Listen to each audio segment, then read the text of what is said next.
What's up?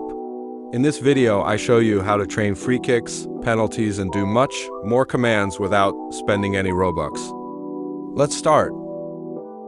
Okay, so you need to search RFL Workspace, then create a private server by clicking here. Okay, so I already have one, I'm gonna join it. Okay, so to go in the pitch, click on this video for the tutorial. Okay, so to do a free kick, go to the position you want your free kick to be. Okay, now type FK in the chat. And boom, you have a free kick.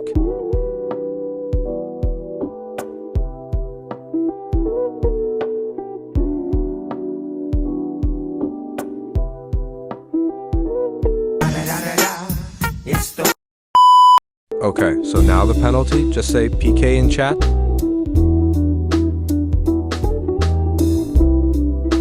And boom, a penalty.